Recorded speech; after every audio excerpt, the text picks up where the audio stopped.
as we're coming towards the end of January, I thought I'd do a little bit of a bulb update. We've had some strong winds like everybody else. Still a bit windy today, to be fair. That tree over there is leaning, that eucalyptus tree is leaning right off to the left. But yeah, this is the bulb table.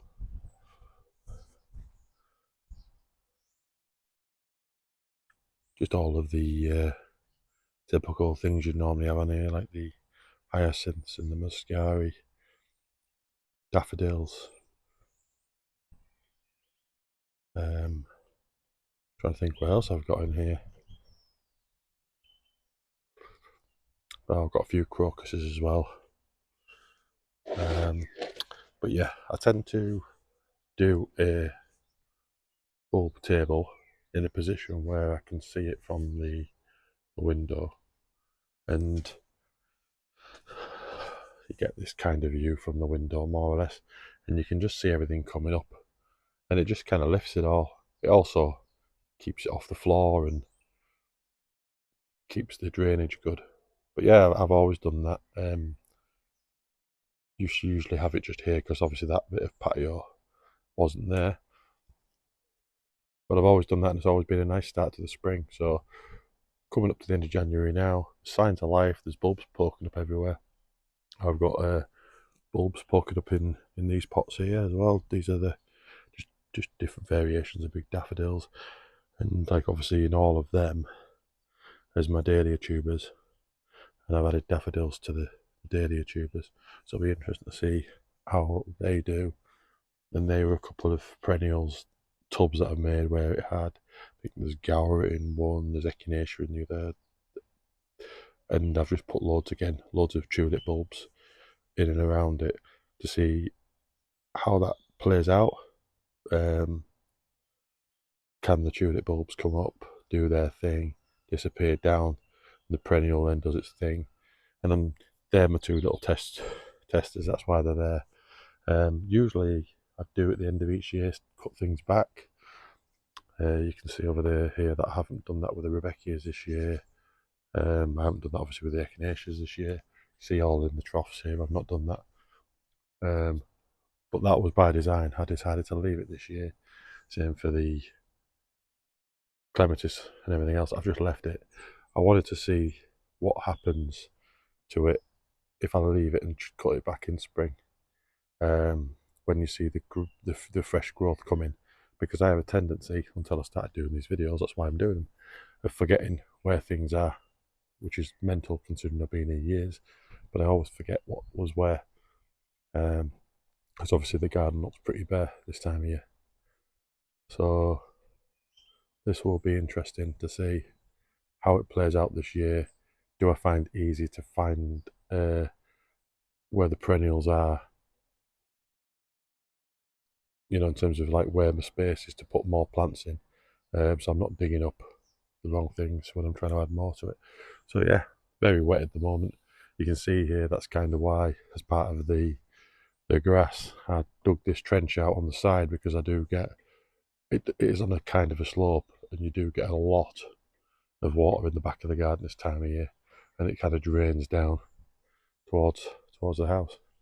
And as for the patio, as you've probably seen in the other videos in the patio, it's been okay. There's a bit I need to adjust here under that leg where it's synced in that corner, and there's a bit of rocking on one of the slabs there, so I'm just going to put some sand underneath to level that off there, that section, and 4.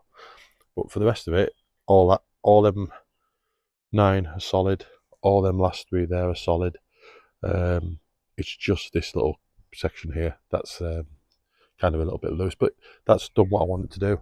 It was never going to be a top job. It was just about extending the patio out, so I've got more space to walk around and do stuff like this and sit on the chair.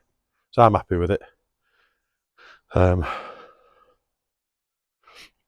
Yes, it could have been done better. I probably would have, if I was to do it again, I'd probably get it done properly, where the hardcore's down, you get a plate, you firm it up with a plate, then you use the sand, then you use the cement. I'd have probably done that, but you live and learn. I'll just please had a go, and I'm sure I'll be able to level that bit off with a bit of sand that I've got left over, just so I can walk in it. That's the aim of the game. So yeah, end of January, plenty of signs of life. There's stuff coming up. My polytunnel survived the wind. I'm pleased I bought that when I did it. Got it 14 foot long by 7 foot wide, and I've had it about 4 years, and it took some putting together and putting in place. But never ever have an issue with it. And because of the shape, any strong winds or storms just go straight over the top. No problem at all. And like I say, it's all with the same material the greenhouse had come in. Can't remember where I got it from. I think it was from Wayfair. But yeah, well worth it. And like I say, I use it all year round, especially in the winter. Got electric in there running from the house. And go in there over winter, sit on a chair, have a cup of coffee, and do a bit of tidying. Do all my seeds in there in the spring, which isn't far away. Start to store some stuff from February onwards, so looking forward to that. But yeah, this is just my video to see what happens from the end of January through until the spring.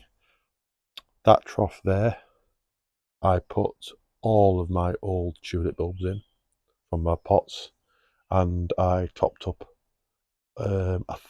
Actually, I might have done it in them as well. Cause I had a lot. I might put them in all of these, but I did put all of the old tulip bulbs in, and then I did fresh tulip bulbs in the pots. So it was a test to see how they perform, because obviously people always say to you replace your tulip bulbs every year, but they can come back. There's sometimes, from my experience, they come back and they're a bit shorter.